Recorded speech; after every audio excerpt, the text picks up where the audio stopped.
একটা প্রতিষ্ঠান চালানো আসলে অনেক পরিশ্রমের কাজ।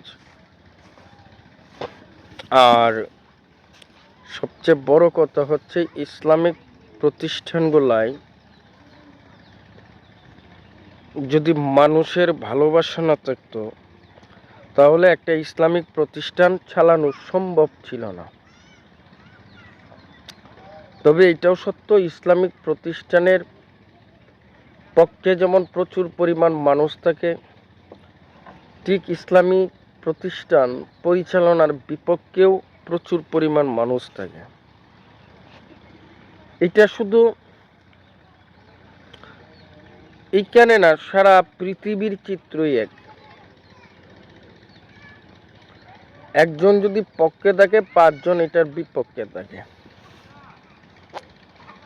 তো আমার একটা কথা মনে হয়ে গেছে, সেটা হচ্ছে বদরের যুদ্ধের কথা। ওখানে মুসলমানদের পক্ষে যোদ্ধা ছিলেন মাত্র 313 জন, আর অন্যান্য ধর্মাবলম্বীদের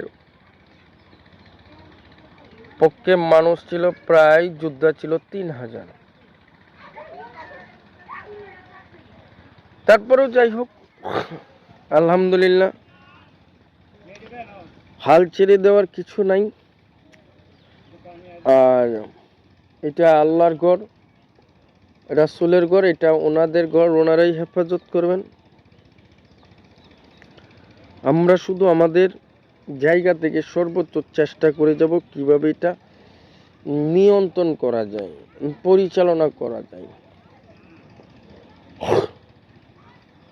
আর কিছু না। আমরা আমাদের চেষ্টাটুকু করে যাই, বাকিটা আল্লাহ পাকের ইচ্ছা, আল্লাহ পাক ভালো বুঝবেন। দেখি কি করা যায়। তারপরেও আপনারা যারা আছেন, আপনাদেরকে একটা কথাই বলবো, আপনাদের যাদের প্রতিষ্ঠান রয়েছে আপনাদের গ্রামের আশেপাশে, অবশ্যই চেষ্টা করবেন সর্বোচ্চ আপনার প্রতিষ্ঠানটা যেন খুব ভালোভাবে চলে।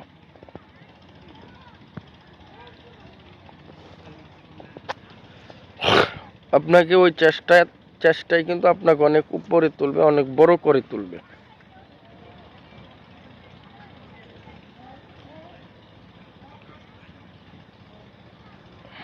আমি আমার কথা এইখানেই শেষ করব, ভিডিওটা এইখানেই শেষ করব।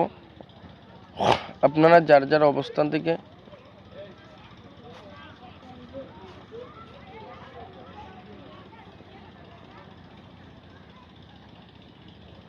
সর্বোচ্চ চেষ্টা করবেন